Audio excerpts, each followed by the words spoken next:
There's a quiet surface above your head that most people never really think about. You pass under it every day. You trust it to keep you dry, to block the sun, to hold back the wind. But you rarely stop long enough to ask what else it might be doing, or what it could be doing. Because the truth is, that surface is not just a barrier between you and the sky. It is a gateway. Every time it rains, something valuable lands on it. Every time the sun rises, something powerful touches it. And yet, for most homes, that entire exchange is wasted. It runs off, disappears, gets redirected, or simply goes unused. But there is a design, quiet, simple, almost invisible, that changes everything. A roof that does not just sit there, but works. A roof that turns rain into clean drinking water and sunlight into electricity at the same time. No noise, no moving parts, no monthly bill waiting at the end of the month. Just a steady, reliable flow of resources that were always there. And once you see it, really see it, you start to wonder why something so simple feels like it has been kept just out of reach. If you've ever stood in the rain and watched water pour off a roof, you've already seen the beginning of this story. What most people see as runoff is actually potential, thousands upon thousands of liters of water slipping away unnoticed. The strange part is not that we don't use it. The strange part is that, for most of human history, we did. An entire community survived not by chasing rivers or drilling deeper wells, but by learning how to catch what fell freely from above. They understood something we seem to have forgotten. The sky is not just weather. It is supply. Imagine living in a place where rivers vanish for months at a time, where the ground cracks under heat and wells dry out long before the next season arrives. You would think survival would depend on leaving. But instead, people stayed. They adapted. They shaped stone-carved channels, angled surfaces, and built systems that turned brief moments of rainfall into months of security. Every drop mattered. Every surface had a purpose. And over time, something remarkable happened. What began as survival became precision. What began as necessity became design. Now, pause for a second. If this idea is starting to click for you, if you're seeing your own roof a little differently right now, just take a moment and let me know. Not in a big, performative way. Just a simple or a quiet comment about where you're watching from. It helps me understand who this is reaching. And honestly, it makes this feel less like a broadcast and more like a conversation. As these early systems evolved, they became more than just functional. They became reliable, predictable. Entire households and cities began depending on them. Roofs were shaped with intention. Materials were chosen not just for strength, but for how they guided water. Storage wasn't an afterthought. It was part of the architecture. Underground chambers, sealed and protected, held enough water to outlast long dry seasons. And what's almost hard to believe is how advanced some of these systems became. Filtration without chemicals, storage without contamination, collection without waste, and then something else entered the picture. Something just as constant as rain, but far more powerful in its own way. Sunlight. For a long time, sunlight was simply endured. It was heat, brightness, exposure. But eventually, people realized it could be harnessed, not just to warm, but to transform. Reflective surfaces, angled precisely, could concentrate heat, enough to boil water, enough to cook, enough to reshape materials, and over time, that idea kept evolving, quietly moving forward until it reached a turning point, because once you learn how to turn sunlight into usable energy, everything changes. Fast forward to the modern world, and that same principle sits right in front of us. Solar cells, thin, silent, and incredibly efficient, turn light into electricity with no moving parts at all. No fuel, no combustion, just conversion.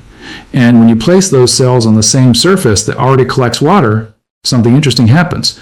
The two systems don't compete. They cooperate. The panels generate power, but they also shade the surface beneath them, reducing evaporation. The rain washes dust off the panels, keeping them efficient. Water flows more cleanly. Energy flows more consistently. It becomes a relationship, not a compromise. And here's where it gets real. A single roof, in a moderate climate, can collect tens of thousands of liters of water every year, enough to supply a significant portion of a household's needs. But add solar into the equation, and that same roof can generate most, sometimes all, of the electricity that household uses. One structure, two resources, no recurring cost once it's set up. Think about that for a moment, not as a concept, but as a reality. And if you're still here, still following this thread, I just want to say I appreciate that. Seriously, most people don't sit with ideas like this long enough to let them fully land. So if you're finding this valuable, consider subscribing, not because it helps an algorithm, but because it keeps this kind of thinking within reach for you. But that's all this is about. Now, when you look at the numbers, it becomes even harder to ignore. The average household consumes a predictable amount of water and electricity each year. And when you compare that to what a properly designed roof can produce, the gap starts to close. In some cases, it disappears entirely. Suddenly, the idea of dependence, monthly bills, fluctuating rates, service interruptions starts to feel less like a necessity and more like a system we simply accepted.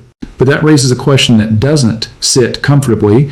If this works, if it's been proven, if the technology is accessible, why isn't it everywhere? Why are most roofs still passive, doing nothing but covering space?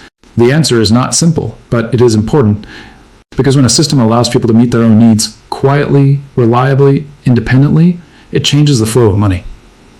It shifts control. It reduces dependence. And anytime that happens at scale, it creates resistance. Not always openly, not always obviously, but consistently. Regulations appear, permits become complicated, small barriers stack up. Sometimes it's framed as safety, sometimes as environmental concern.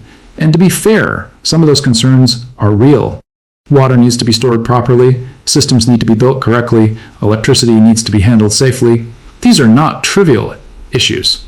But here's the part that often gets overlooked.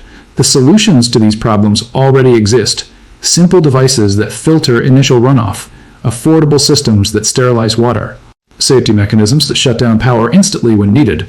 The engineering is not the limitation. And that realization changes the conversation.